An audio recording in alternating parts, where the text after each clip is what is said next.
Mahigit 5 linggo nang nananatili ang marupok na tigil putukan sa pagitan ng Estados Unidos at Iran, kasunod ng malawakang pag-atake ng US at Israel sa Iran noong February 28. Bagamat bahagyang humupa na ang palitan ng pag-atake, nananatiling malabo pang makabuo ang dalawang panig ng isang pangmatagalang kasunduan para tuluyang tuldukan ang gulo.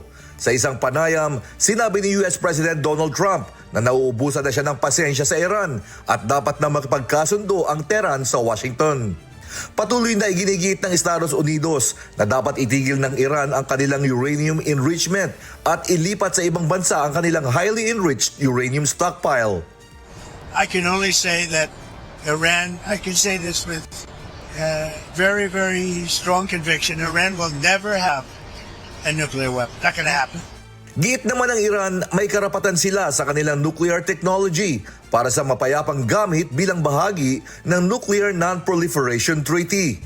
Ngunit, mas lalo pang tumaas ang tensyon matapos sabihin ng Iranian parliamentary spokesman na posibleng itaas ng Iran sa 90% ang uranium enrichment level kung muling aatakihin ng kanilang bansa.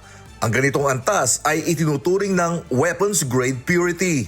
Sa kabila nito, nagpahayag din si Trump ng mas maluwag na posisyon kaugnay ng uranium enrichment ng Iran. Ayon kay Trump, maaari niyang tanggapin ang 20 taong suspensyon ng nuclear program ng Iran sa halip na ang ganap na pagtigil nito. They have fully agreed no nuclear, and if they have any nuclear of any form, I don't read the rest of it. 20 years is enough, but the level of guarantee from them was not enough. In other words, it's got to be a real 20 years. Ayon kay Trump, kailangan maging totoo ang nasabing 20 taong kasunduan upang masiguro na hindi makagagawa ng nuclear weapon ng Iran.